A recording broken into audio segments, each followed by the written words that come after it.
Bonjour à tous, je vous retrouve pour une nouvelle vidéo. Donc c'est une vidéo spéciale test. Donc je vais vous parler aujourd'hui de la veste du Nagal de Béatrice. Donc Cordélia Vore sur sa chaîne YouTube et Vore Tricot sur Instagram. Je vous mettrai toutes les informations en dessous pour pouvoir la retrouver. Donc je vais vous parler donc de cette veste. Donc elle a pour particularité donc des torsades, tout un pan de torsade sur le dos, des torsades au niveau des manches et sur les deux pans de devant. Je vais vous la montrer. Et, euh, et également en particularité, elle a des longues côtes, très longues côtes, 15 cm au niveau des manches et du bas du corps. Donc la voici.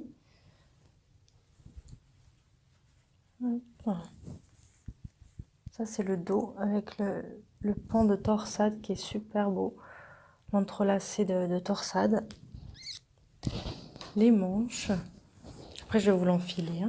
Je vous montre déjà comme ça. Voilà, les longues côtes au niveau des manches. Les longues côtes au niveau du corps. Tac. Et les devants. Voilà. Tac, tac, tac, tac, tac, jusqu'en bas. Hop. Je vais vous l'enfiler et je reviens. Alors je m'excuse si ça fait du bruit avec le micro, je ne me rends pas bien compte. Hop. Donc la voici portée. Donc la torsade des manches qui tombe pile poil sur le côté.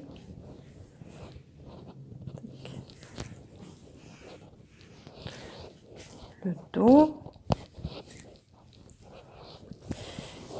Et les devants.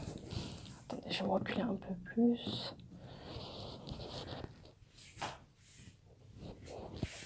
Je ne sais pas bien ce que vous voyez, mais voilà, pour vous montrer là. Ah, coucou Izzy. La dernière fois, j'avais même pas fait cas dans le podcast que vous la voyez. Hop, voilà. Voilà. Là, vous voyez la longueur. Elle est assez longue, c'est vraiment une veste, un gilet veste, je dirais. Hop. Alors,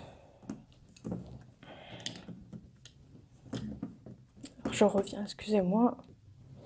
Donc c'est une veste qu'on tricote en top down, donc du haut vers le bas. Donc là, vous avez quelques rangs de côte torse et on fait en même temps le bord côte torse. Voilà. Après vous avez donc, comme je vous ai dit, vous avez des grilles, des diagrammes de torsade à suivre, donc différentes en fonction du dos devant et manche. Moi je l'ai tricoté en taille L et je l'ai tricoté en aiguille 4,5. La seule modification que j'ai faite, c'est que je n'ai pas fait de boutonnière. Des boutonnières étaient prévues, mais je ne suis pas trop bouton moi sur les vestes. Après j'aime bien mettre juste une broche ou un petit quelque chose comme ça. Voilà. Après la seule difficulté, enfin si c'est une difficulté, si on peut dire ça, c'est ce que j'ai en fait plutôt moins aimé faire, c'est les longues côtes. Alors par contre le rendu j'adore, c'est super beau, mais en aller-retour les côtes torse, j'ai pas tellement apprécié faire ça. Mais bon après c'est uniquement sur 15 cm, donc on peut bien prendre son mal en patience pour avoir un résultat franchement aussi beau. Donc voilà pour ça. Donc oui, je voulais vous parler aussi de mon relevé de mailles. Je suis assez contente. Hop. Mon relevé de mailles au-dessous des aisselles, si je vous dis par où aussi, vous ne pouvez pas comprendre. Bon là on voit un petit peu les diminutions, ou alors c'est le fil que j'ai rentré, je sais pas, mais enfin c'est quand même assez léger. Et à l'autre par contre je trouve qu'il est parfait. Je suis assez fière de moi. Voilà. Là c'est vraiment, je trouve nickel. Ce que je fais, c'est que je relève le nombre de mailles indiquées, plus une de chaque côté, en fait, que je diminue au tour d'avant.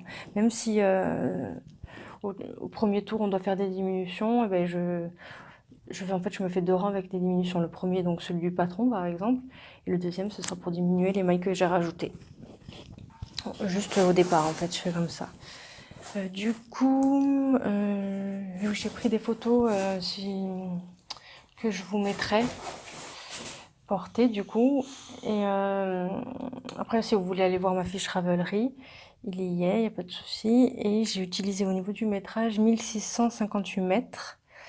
Je l'ai commencé le 18 juin et je l'ai terminé le 21 juillet. Je trouve que je suis allée assez vite. Généralement, un pull en déca, ça me fait 3 semaines, un mois, selon le temps que j'ai à y consacrer, si je suis fatiguée ou pas.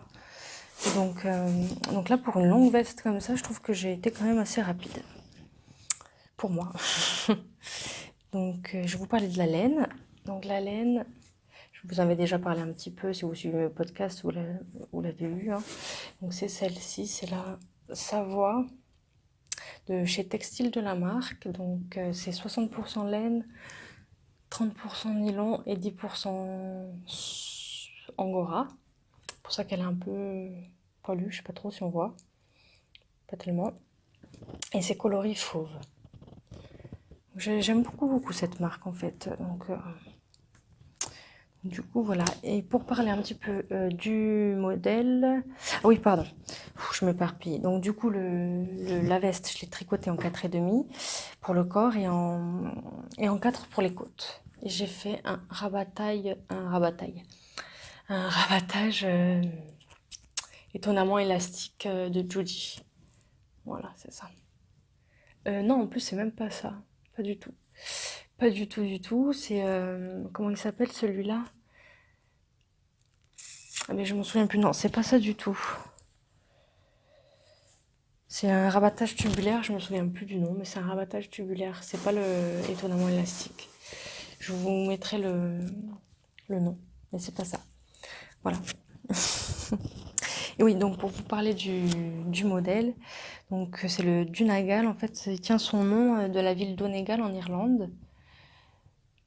Et oui, si je dis pas de bêtises, c'est en Irlande. Et donc, c'est vraiment le pays typique des torsades, des gros pulls à torsade et ce genre de choses. Donc, voilà. Voilà le rapport avec le nom. Et oui, j'ai oublié aussi de vous parler de ça. Désolée, je regarde mes notes. C'est au niveau de la veste. Béatrice propose des rangs raccourcis que j'ai fait tous les, je ne sais plus combien de rangs, mais intervalle pardon, régulier au niveau du bord, côte. Donc de faire un rang raccourci pour éviter que ça ne gondole en fait. Et je trouve que c'est super. Ça permet vraiment de ne pas gondoler quoi. En tout cas moi ça, je la trouve super cette veste. Oui d'ailleurs, j'ai fait un post là il n'y a pas très longtemps sur Instagram et j'ai vraiment été très touchée, très surprise de vos réactions, que vous aimiez autant le patron que ma version. Ça m'a vraiment fait plaisir et pour moi et pour Béatrice. Je suis contente que ça vous plaise, que mes photos vous plaisent. Parce que j'essaye de faire ça au mieux que je peux et puis j'y prends plaisir. Donc je suis vraiment contente. Je voulais vous parler aussi un petit peu de Béatrice. Déjà, je trouve que c'est important de connaître un petit peu le designer pour qui on teste, connaître un petit peu son monde pour mieux comprendre, pour mieux appréhender le modèle en fait. Et puis pour les personnes qui voudraient tester, qui n'oseraient pas ou qui hésiteraient encore, donc ça pourra peut-être vous permettre de vous décider. Puis comme ça, je vous donne un petit peu mon avis, mon ressenti sur elle. Donc moi, je trouve que c'est une personne très douce, très gentille, vraiment très généreuse, entière, je trouve. Elle est... Enfin après, c'est mon ressenti par rapport aux échanges qu'on a eus par mail. Désolée pour le bruit, c'est la chienne. Donc, par rapport aux échanges qu'on a eus par mail, par Instagram, euh, par rapport à tous les échanges qu'on a eus, puis par rapport aux vidéos YouTube qu'elle fait. Et ça, c'est ma chienne qui boit. Donc voilà, je trouvais important de parler un peu plus d'elle, en fait. Ouais. Et du coup, mon expérience en tant que testeuse, tricot, du coup. Donc, je suis très contente déjà d'avoir fait sa connaissance. Et quand j'y repense, c'est grâce à Thibaut, en fait, que j'ai fait sa connaissance. C'est lui qui m'en avait parlé. Après, je me souviens. Merci Thibaut, du coup. Grâce à toi, j'ai rencontré une super personne. Et donc, je me souviens plus trop comment je l'ai contacté ou si c'est elle qui m'a contacté, ça je me souviens plus trop. Je sais que c'est au départ lui qui m'en avait parlé. J'avais commencé à regarder les intemporels, etc. Et je sais plus du tout comment je suis venue à tester ces modèles. Mais c'est vrai qu'au départ, je n'osais pas trop aller lui parler, j'avais peur de la déranger. Et en fin de compte, au contraire, faut vraiment pas hésiter en fait. Hein. Ça, vraiment, vraiment pas. Donc voilà. Donc elle a fait un blog. Je trouve que c'est super de faire ce genre de choses où elle met un peu les testeurs à l'honneur justement.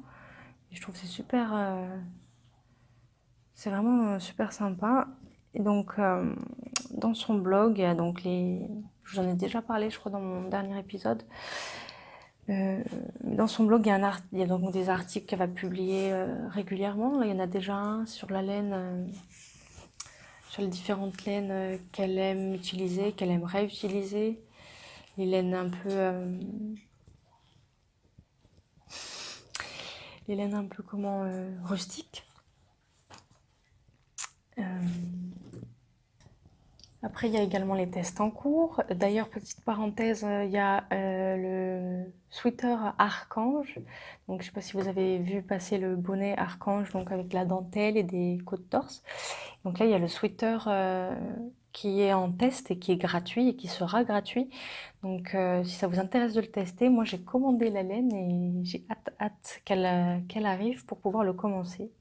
Parce que j'adore vraiment ce motif. Voilà, parenthèse fermée. Donc les tests en cours, il y a sur son blog différentes interviews. Donc justement des interviews de ces testeurs et je trouve ça super sympa justement de connaître un peu mieux les testeurs. Et il y a également une interview d'elle-même. Ça aussi c'est très bien, au moins on peut en apprendre un peu plus. Qu'est-ce que je voulais rajouter de plus? Non, après je trouve que son blog est vraiment super. Si vous voulez jeter un œil, je mettrai en barre d'infos.